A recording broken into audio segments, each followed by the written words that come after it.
Good morning students, how are you? Today we are taking our ongoing content of the history and our today's topic is the restoration, power restoration in the Japan. So how do the Japan restore their economy and how do the Japan develop their economy? So in this content we will see that is कि Japan was an imperial state and after that they developed in the modern economy. So what kind of changes have changed in their system? What kind of new policies was adopted by the Meiji government? Because in previous video we have already cleared about the Meiji's restoration.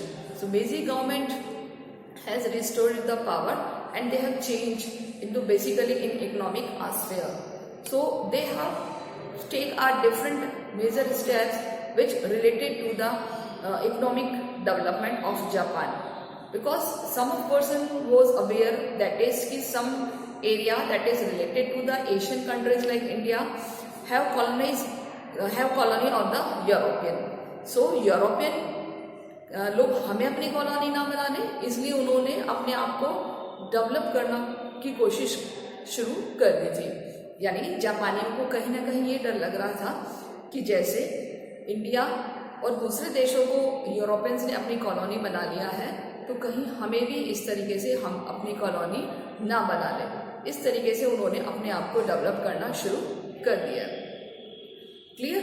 तो किस तरीके से Europeans से वो fear होकर के अपनी economy को डेवलप कर रहे हैं वो हम इस कंटेंट में आज देखेंगे. हमारा आज का टॉपिक है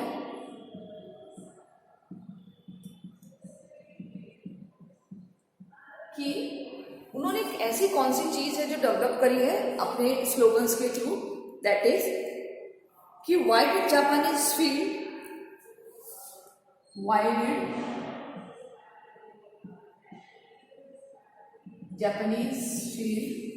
that they will be colony of Europeans. यानी उनको ये फील हो रहा था कि वो यूरोपियंस की कॉलोनी बन सकते हैं. यानी कि व्हाई डिड जापानीज फील कि they will be colony of Europeans. So they start economic और रिफॉर्म्स. उन्होंने क्या करने शुरू कर दिए? इकोनॉमिक रिफॉर्म्स करने शुरू कर दिए. सो कौन कौन सी इकोनॉमिक रिफॉर्म्स उन्होंने शुरू किए हैं? क्लियर? तो हमारा क्वेश्चन इस तरीके से है कि जो जापानी से वो फील कर रहे थे कि वो यूरोपियंस की कॉलोनी बन जाएंगे, तो वो ऐसा क्यों फील कर रहे हैं? क्योंकि अगर हम बात करें तो दैट इज कि कुछ पर्सन थे जो अवेयर थे इसके रिगार्डिंग. तो पहले अगर हम बात करें कि Japanese people were aware that some Europeans countries were building colonies empire in India and elsewhere. The news of China being defeated by the British, clear, was following in. China was defeated by Britishers. यानी कि China को किसने defeat कर लिया है? Britishers ने defeat किया, तो इसलिए वो डर गए थे. सेकेंड थिंग हम बात करें कि that was even depicted the popular place, so that there was a real fear that Japan might be made a colony. So many scholars and the leaders wanted to learn from the ideas Europe there, ignored them to Chinese were doing. So others sought the excluded European while being ready to adopt a new technologies they offered. ठीक है? So they use new technologies and ideas for the development. यानी उन्होंने अब अपनी new technologies और new ideas को start करना शुरू कर दिया है, किस तरीके से हमें अपना डेवलपमेंट करना है. Clear? So they launch the policy of slogan fukoku kyohei. उन्होंने एक न्यू स्लोगन दिया, यहाँ पे न्यू स्लोगन. ठीक है? किसके लिए? लॉन्च बाय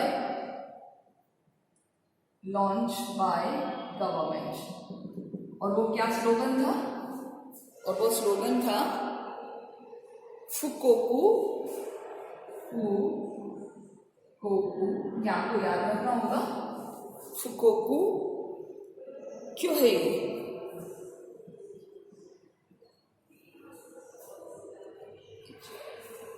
ये एक्चुअली जापानीज नेम है। इसका मीनिंग होगा that is the rich country strong army. क्या है इसका meaning? Rich country strong army. Meaning of this,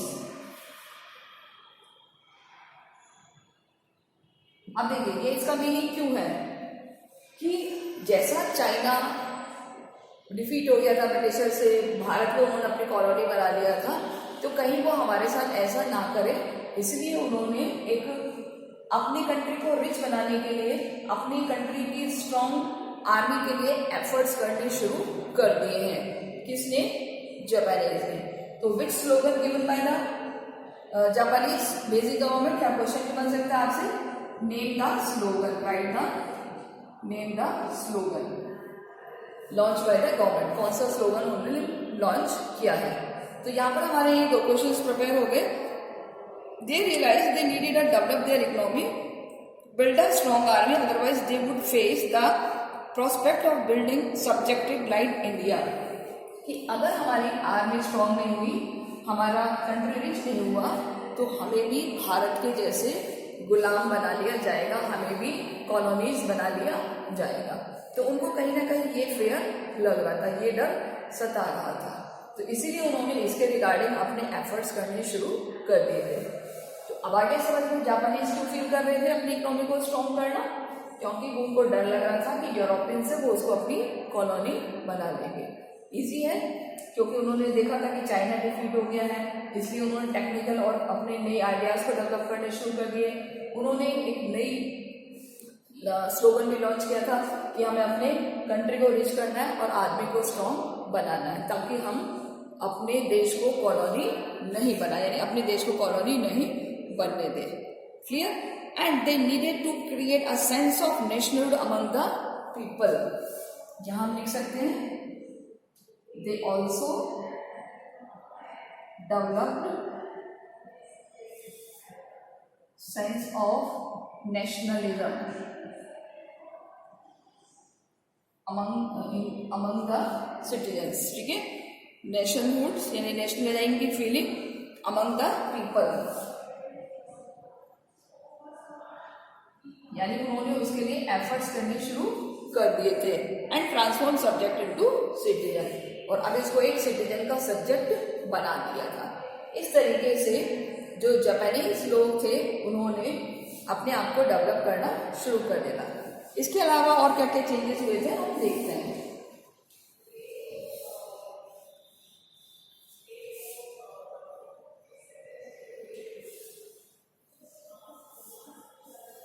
Yes, so at the same time new government also worked to build a they called emperor system। एक new system develop हुआ, that is the emperor system. Emperor system, ये question अगर आता है what is the meaning of emperor system?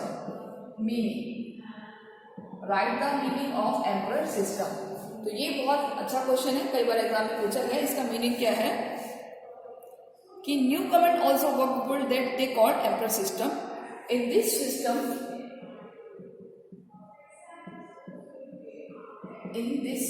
यानी इस system में क्या होता है कि जो राजा है वो ब्यूरोक्रेसी और मिलिट्री का पार्ट होता है। The emperor was a part of system, यानी कि Japanese scholars use the term age, ऐसे भी आप शुरू कर दे तो इन दिस सिस्टम भी कर सकते हो। इन this system the emperor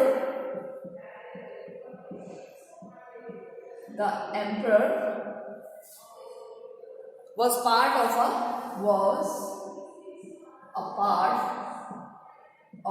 system, यानी एक सिस्टम का पार्ट होता है। System along with the bureaucracy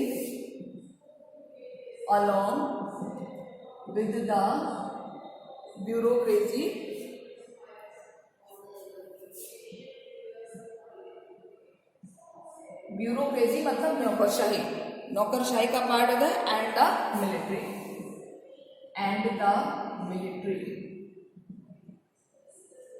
clear?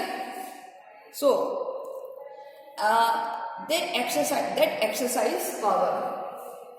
that exercise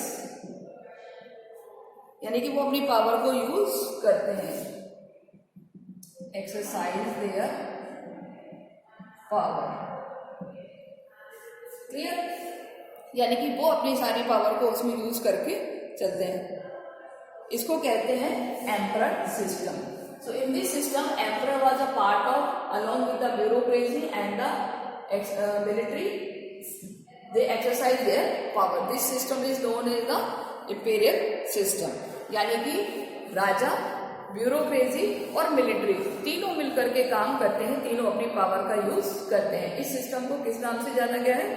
this system is known as the emperor system. Which system? Emperor system, clear? तो ये हमें याद रखना है। एम्परर, ब्यूरोक्रेसी मतलब वहां के ऑफिशियल कर्मचारी, सरकारी कर्मचारी जिसे कहते हैं, और मिलिट्री यानी जो डिफेंस का काम करते हैं, तीनों मिलकर के अपनी पावर को यूज करते हैं। This system is known as the emperor system. इसके अलावा उन्होंने officers were sent to the study of European monarchies on they plan to the model there on. अपने यहाँ के जो उन्होंने यूरोपियंस के पास भेजे अपने ऑफिसर्स को, ताकि वो यूरोपियंस के मॉडल को सीख सके, and the emperor would be treated as a reverence as a considered to be the descendant of the Son of God, but he also show as a leader of westernization। यानी कि वो अपने आप को ऐसा शो करना चाह रहे थे कि हम बहुत वेस्टर्न हैं। देखिए ये सब किस लिए किया जा रहा है? ये सब किया जा रहा है अपने आप को अपर बनाने के लिए, अपने आप को पावरफुल शो करने के लिए। कैसे बनाया जा रहा है? कि उन्होंने क्या शुरू कर दिया? अपनी इकोनॉमी में चेंज कर दिया, अपने आप को अलर्ट करना शुरू कर दिया। चाइना और जापान, भारत से उन्होंने सीखा कि किस तरीके से ब्रिटिशर्स ने उसको अपनी कॉलोनी बनाया है, तो कहीं ये हमें ऐसा ना कर ले, इसलिए उन्होंने चेंज करना शुरू कर दिया। इसके अलावा जो वहाँ का एम्परर था, राजा था, उसने भी अपने आप को आर्मी और ब्यूरोक्रेसी के साथ इन्वॉल्व करना शुरू कर दिया था। अपने यहाँ के ऑफिसर्स को यूरोप में भेजना शुरू कर दिया, ताकि वो यूरोपियन कल्चर्स को सीख सके, और जैसा वहाँ पर डेवलपमेंट होता है वैसा प्लान अपने यहाँ पर डेवलप कर सके। जब आप ऑलरेडी अवेयर हैं, आप ऑलरेडी डेवलप हैं, तो किसी और कंट्री की कोई क्या बोलते हैं, वो नहीं है कि आपके ऊपर कैप्चर कर सके। हमेशा कैप्चर उन्हीं व्यक्ति को किया जाता है जो गरीब होते हैं, बैक होते हैं, ठीक है? गरीबों को ही दबाया जाता है। तो ऐसे जो कंट्री जो बैक होते हैं, आपस में लड़ते झगड़ते रहते हैं, पुअर होते हैं, उन्हीं को ही बड़े देश अपनी कॉलोनी बनाते हैं। तो जापान कहीं ना कहीं इस चीज से अलर्ट था। तो जो वहाँ का एम्परर था, उसने भी वेस्टर्न कल्चर को फॉलो करना शुरू कर दिया, सूटेड बूटेड हो गया, अपने आप को उसने सन ऑफ गॉड मतलब कि सूर्य का एक एसेंट बना करके कि मैं उसका वंशज हूँ, अपने आप को रिप्रेजेंट करना शुरू कर दिया। तो कुल मिलाकर जो वेस्टर्नाइजेशन का सिस्टम था वो शुरू हो गया। हिज बर्थडे बिकम हॉलीडे, यानी उसने अपने बर्थडे को क्या डिक्लेयर कर दिया? एज अ हॉलीडे डिक्लेयर कर दिया। He wore western style military uniform. मैंने अभी जैसे बताया था कि वो वेस्टर्न कपड़े पहनने लग गया, जो मिलिट्री स्टाइल की यूनिफॉर्म होती है ना, जो यूरोपियंस पहनते हैं वैसे पहनने लग गया। तो एक राजा जो वैसे भारी भरकम वस्त्र पहनता है, माला वाला पहनता है, ये सब कुछ छोड़ करके राजा ने क्या शुरू कर दिया? वेस्टर्न कपड़े पहनना शुरू कर दिया। And edict were to him come to the modern institution, और काफी सारे मॉडर्न इंस्टीट्यूट को भी सेट करना शुरू कर दिया। तो यहाँ एक मॉडर्न इंस्टीट्यूट की बात करेंगे, और वो है एजुकेशन पॉलिसी, ठीक है? So emperor start new education policy in Japan। Japan में उसने एक न्यू एजुकेशन पॉलिसी शुरू कर दी है इन 1890 में। किस लिए? To people to pursue to learning, for people pursue to people to pursue to learning, यानी उनके पढ़ने के लिए ये शुरू किया गया एडवांस पब्लिक गुड और प्रमोट कॉमन इंटरेस्ट, ताकि लोगों का इसमें इंटरेस्ट भी क्रिएट हो सके।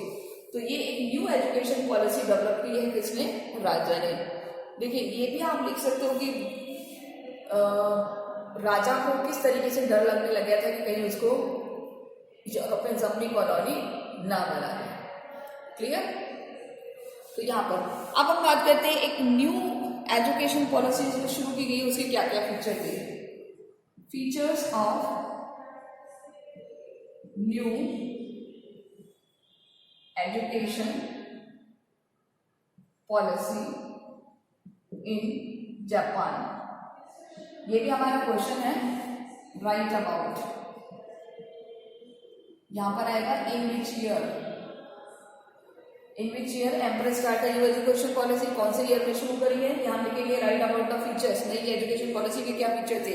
तो सबसे पहले अगर हम बात करें कि न्यू स्कूल सिस्टम बिगन इन 1870, यानी कि हालांकि स्कूल तो शुरू हो गए थे 1870 में, लेकिन उन्होंने जो नई पॉलिसी बनाई है वो 1890 में बनाई है, यानी उसमें सुधार किए हैं। तो यहाँ पर आप कंफ्यूज मत हो जाना कि नया स्कूल जो सिस्टम है वो 1870s में शुरू हुआ था, लेकिन इसमें काफी सारे चेंजेस किए गए थे।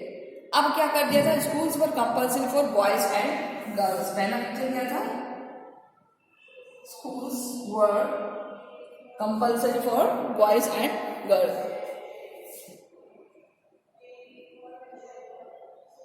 For boys and girls, girls और बॉयज दोनों के लिए स्कूल जाना कंपल्सरी था। ट्यूशन फीस वर मिनिमल, ट्यूशन फीस वर मिनिमल, यानी जो ट्यूशन फीस थी वो बहुत कम थी, ज्यादा नहीं थी। क्यों, क्योंकि बहुत सारे लोग अफोर्ड नहीं कर सकते थे, इसलिए जो ट्यूशन फीस थी बहुत कम रखी गई ताकि ज्यादा से ज्यादा लोग पढ़ने आए। तो मैं यहाँ पर आपको सारे पॉइंट नहीं लिख पाऊंगी, आपको मैं बता रही हूँ कि कौन कौन से डालना। तो 1 पॉइंट हो गया, 2 पॉइंट हो गया, 3rd पॉइंट हम क्या डाल सकते हैं कि the Western models built 1870 while emphasis on modern ideas, so stress the place the loyalty and study the Japanese history. Japanese history को पढ़ाया जाने लगा, यानी मॉडर्नाइजेशन के साथ साथ जापानीज हिस्ट्री को पढ़ाया जाने लगा। The ministry of education exercise control over the curriculum, यानी कि जो जापान का 4th पॉइंट हमें लिखेंगे, मिनिस्ट्री ऑफ एजुकेशन जो डिपार्टमेंट एजुकेशन संभालता है, मिनिस्ट्री ऑफ एजुकेशन, उसने करिकुलम बनाना शुरू कर दिया, एक टाइम टेबल बनाना शुरू कर दिया और सिलेक्शन कर दिया बुक्स का कि हमें कौन कौन सी बुक्स स्कूल्स में चलानी है। पहले कोई सी भी बुक चला दी जाती थी, लेकिन अब ऐसी बुक्स जो बच्चे के डेवलपमेंट में, एक देश के विकास में हेल्प कर सके। कौन संभालता था ये, मिनिस्ट्री ऑफ एजुकेशन। हमारे यहाँ पर भी यही होता है, ministry of education he handle करते हैं हमारे सिलेबस को, हमारे जो पूरा टाइम टेबल होता है, शेड्यूल्स होता है, सब चीजों को, ठीक है, ताकि हर बच्चे को अपना एक लेवल के अकॉर्डिंग सिलेबस दिया जा सके। इसके अलावा द टीचर्स ट्रेनिंग, टीचर्स की ट्रेनिंग भी कंपल्सरी कर दी। What call the moral culture had to be taught, ताकि बच्चों को वो मॉरल कल्चर सिखा सके, टीचर्स को भी ट्रेन करना शुरू कर दिया। And checks urge the children reward their parents to loyal the nation and become good citizen। और ये प्रयास किया गया कि बच्चे अपने पेरेंट्स के लिए, अपने देश के प्रति लॉयल हो, एक अच्छे सिटीजन बन सके। तो कुछ इस तरीके से प्रयास करने शुरू कर दिए थे। यहाँ पर ये आपका पूरा पैराग्राफ आ जाएगा। सो आप क्या लिखेंगे, although in Japan the schools were open in 1870 but after 1890 they have changed their education policy, they adopt a new economic education policy in 1890। क्या क्या चेंजेस किए, गर्ल्स बॉयज के लिए स्कूल जाना कंपल्सरी था, ट्यूशन फीस को कम कर दिया, मिनिस्ट्री जो डिपार्टमेंट था वो नया सिलेबस बनाने लग गया, नया करिकुलम सेट करने लग गया, जो एजुकेशन थी अब प्रोफेशनली ओरिएंटेड होगी, टीचर्स को भी ट्रेनिंग दी जाने लगी ताकि उनको अच्छे से पढ़ाया जा सके, प्लस कुछ ऐसे मेजर्स ताकि उनके अंदर सिटीजनशिप की फीलिंग्स आ सके, वो अच्छे सिटीजन बन सके, बच्चों को इस तरीके से एजुकेशन दी गई। So that was the education policy of Japan, और इस तरीके से जापान एक मॉडर्न कंट्री बन गया। क्लियर? अपार्ट दैट और क्या क्या चेंजेस हुए जापान में? First of all local level पर उन्होंने कुछ शुरुआत की। अगर हमारा नेक्स्ट पैराग्राफ है कि द इंटीग्रेशन ऑफ नेशनल मेजी government impose a new administrative structure all together for the old villages.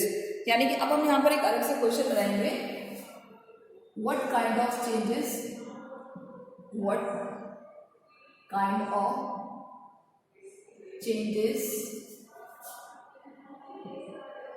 Start by Meiji government in Japan for improvement of local administration. Local administration को improve करने के लिए Japan में क्या क्या सुधार किए गए, क्या क्या चीजें डेवलप की गई। क्लियर?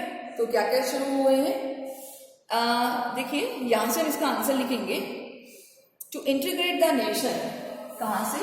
टू इंटीग्रेट, इंटीग्रेट यानी देश को जोड़ने के लिए, टू इंटीग्रेट द नेशन यानी देश को एक करने के लिए Meiji government a new administrative structure, Meiji government change in administrative structure,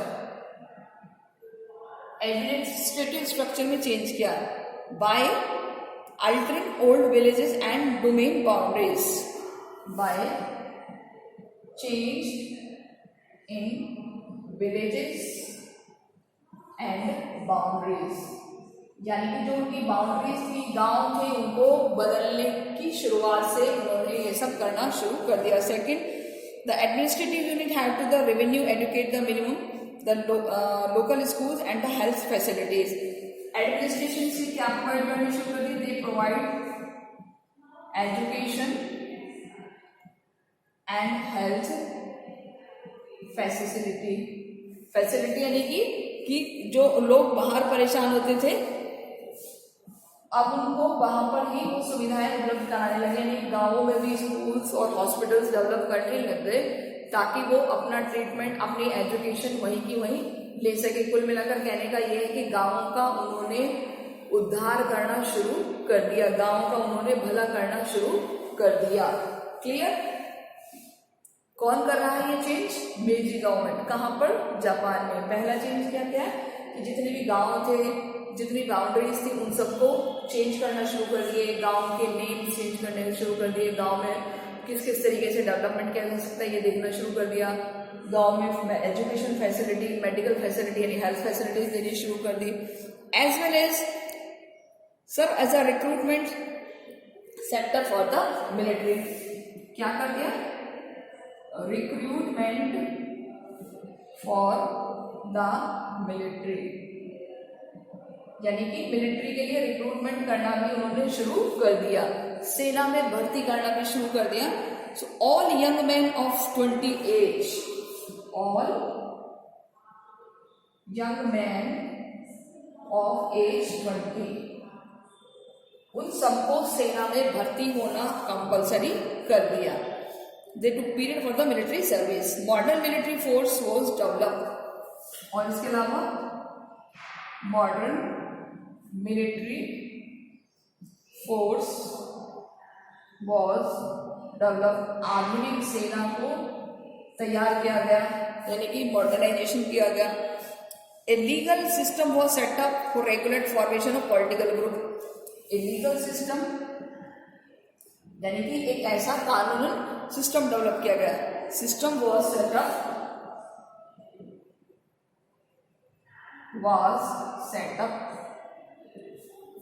किस लिए सेटअप किया गया? टू रेगुलेट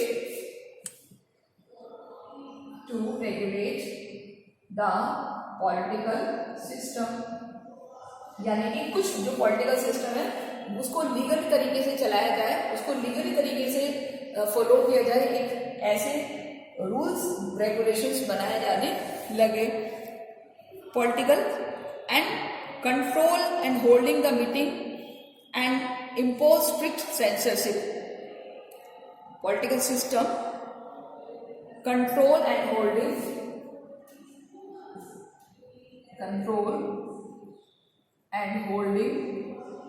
क्या करना शुरू कर लिया? Control and holding of meeting, यानी कि अब आप बहुत ज्यादा मीटिंग्स नहीं कर सकते, बहुत ज्यादा बातचीत नहीं कर सकते. Meeting and impose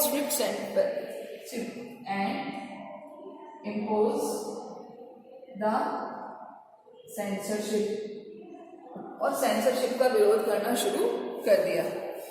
so in all these measures to government has faced opposition. अब इन सब चीजों के बाद गवर्नमेंट को अपोजिशन को फेस करना पड़ा, बट ये एक अलग चीज है. लेकिन अगर हम बात करें, so these are change in the local administration level. कौन से लेवल पर शुरू कर दिया इन्होंने? लोकल लेवल पर. क्या क्या चेंजेस किए हैं? ये सारे चेंजेस किए हैं मेजरी गवर्नमेंट ने. और अब आप देखिए कि अगर लोकल लेवल पर कोई चेंजेस होते हैं, कोई रिफॉर्म्स होते हैं, तो वो कहीं ना कहीं कंट्री के लिए बेनिफिशियरी भी होते हैं, कहीं ना कहीं उस कंट्री के लिए यूजफुल होते हैं. तो इस तरीके से वो जो मेजर्स हैं, वो जो पॉलिसीज हैं, वो डेवलपमेंट में सहायक बने, हेल्पफुल हुई. They raise the economy of the Japan. So how it is possible? They only possible after they change their old policies. They select new system, not even cities, even they have changed in the villages, in the local level. So अगर हम development करना चाहते हैं बेटा, तो it is a very compulsory task कि हमारा जो डेवलपमेंट है वो हर सेक्टर पर हो, कि बड़े शहर ही नहीं डेवलप हो, ऐसे छोटे एरिया जो गाँव में रहते हैं लोग, वो लोग भी हमारे साथ पैरेलली इक्वली डेवलप होने चाहिए. सो ये सारे सिस्टम लोकल लेवल पर शुरू हुए. जब गांव में शुरू हुए तो नो डाउट जापान और भी ज़्यादा तरक्की कर गया, और भी ज़्यादा इकोनॉमिकली स्ट्रॉन्ग बन गया. क्लियर? अब देखिए, क्या आपको लगता है कि इन सारे चेंजेस से उसके खुद के कंट्री में कोई कॉन्फ्लिक्ट नहीं हुआ होगा? ऑब्वियसली जो कई लोग जो चिढ़ते थे, अपोजिशन वाले थे, वो आपस में बातें बनाने लगे. So military and the bureaucracy were put under the direct command of the emperor. Military और ब्यूरोक्रेसी थी वो डायरेक्टली अब राजा के सुपरविजन में. This mean that after a constitution was enacted, this two group remain outside the control of government. So all this measure government face opposition. यानी कि एक ऐसा कॉन्स्टिट्यूशन प्रिपेयर किया गया जिसमें ब्यूरोक्रेसी और मिलिट्री वो सीधे किसको कॉन्टेक्ट करेंगे? राजा को. ठीक है, यानी राजा भी अब वहां पर, ऐसा नहीं कि राजा काम नहीं करेगा, राजा को भी रिस्पॉन्सिबल बनाया गया है. Clear? The tension between these different levels represented by a democratic constitution, modern army was have fear-reaching consequences. So the army paused a vigorous foreign policy to acquire more territory. So this led to war with China and Russia. अब देखिए, जब वहां पर army बहुत ज्यादा strike होगी तो Japan का वॉर हुआ. Japan war with Russia and China. किसके साथ वॉर हुआ है? चाइना के साथ और रशिया के साथ वॉर हुआ है. In both of which Japan was the victor. और इन दोनों में ही कौन जीता? जापान जीता है. Clear? The popular demand for the greater democracy was often opposition the government aggressive policies. So Japan developed economy and acquired the colonial empires, suppressed to spread the democracy at home and put its coalition with the people be colonized. यानी कि अब इस तरीके से अपने आप को वो प्रोटेक्ट कर सका कि हमें डीकॉलोनाइज नहीं बनना है. Okay, so this is the important part. So here is 2 question more. मैं आपको बता देती हूँ क्वेश्चन क्या है. Modernising of the economy.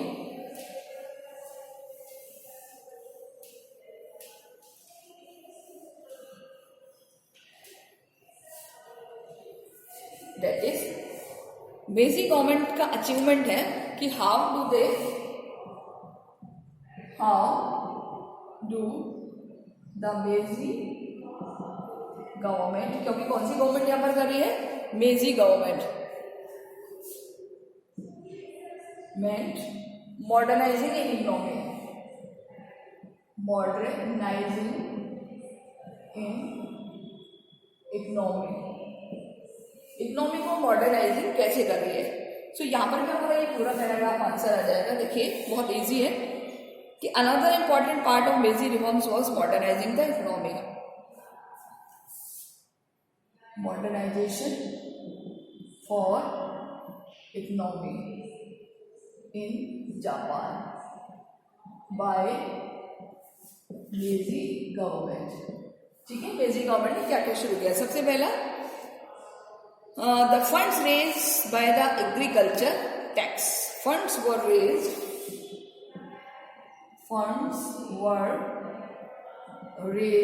Bye agriculture, यानी एग्रीकल्चर पर टैक्स लगा देने से उनका फंड बढ़ गया। दूसरा, Japan first railway line between Tokyo and part of Yokohama was build in 1872। New railway line या first railway line built up in 1872 from कहाँ से कहाँ तक है, Tokyo to Tokyo and the port of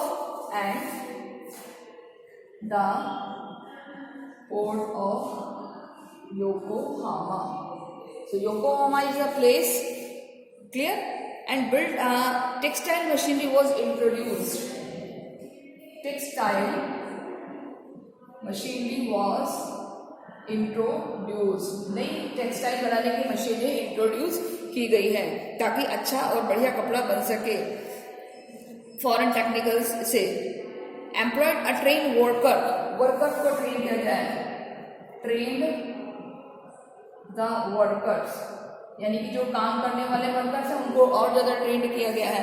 as well as teach in the school और universities, teach schools and universities, यानी कि उनको स्कूल और यूनिवर्सिटीज में पढ़ाया जाने लगा ताकि वो अपनी पढ़ाई कर सके। एंड 1872 मॉडर्न बैंकिंग सिस्टम वो launch, 1872 new banking system was start, यानी कि लॉन्च किया गया, स्टार्ट किया गया नया banking system. Companies like Mitsubishi and Sumitomo were had to throw the subsidies the tax benefit carried Japan ships. इसके अलावा Zaibatsu, the large business organization, control the individual families, dominate the economy till after the Second World War। यहाँ तक हमें करना है ये answer. तो कुल मिलाकर के हमारा जो सिस्टम है वो और ज्यादा डेवलप हो गया। आप देखिए पॉपुलेशन का एग्जांपल दिया है कि 1872 में पॉपुलेशन कितनी दिखा रहा है, 1872 में 35 मिलियन, ठीक है, 35 बिलियन। और ये 1920 में सॉरी, और 1920 में 1920 में कितनी हो गई है, 55 मिलियन। तो काफी रेज हुआ है कि ये सब किस लिए हुआ है, क्योंकि जो इकोनॉमी है उसका मॉडर्नाइजेशन हो गया है, उसको और ज्यादा डेवलप किया गया है। Clear. So when did the largely autonomous was indigenous people called the Ainu lived in Japan is the Hawaii and Brazil as well as the growing colony empire in Japan. So within Japan there was a shift to towns to industries develops. By 1925 21% of the population lived in cities. 1925 तक यानी 21% आबादी अब शहरों में रहेगी। By 1935 this figure had grown up 32% यानी 2.5 million. तो देखिए इस तरीके से जापान ने अपने आप को डेवलप किया है। सो this is the efforts start by the basic government for the economic growth. So they have changed in their economy. So they have start some modernization, some new modern policy for the economic growth. यानी अपने economy को growth देने के लिए काफी सारे उन्होंने सुधार किए हैं, काफी सारे चीजों की शुरुआत उन्होंने की है। सो ओके स्टूडेंट्स, आज यहाँ तक। नेक्स्ट में अगर हम पढ़ें तो वर्कर्स का दिया हुआ है, इंडस्ट्रियल वर्कर्स, बहुत इजी है ये भी कि विमेंस ने स्ट्राइक का भी स्टार्ट करी है। पहले कितने परसेंट विमेंस काम करती थी, फिर बाद में मेंस कितने परसेंट काम करते हैं, तो ये भी एक डेटा आप प्रिपेयर कर लीजिए। जब लाइव क्लास होगी तो उसमें हम करवा देंगे, 2-3 इसमें स्मॉल क्वेश्चंस हैं।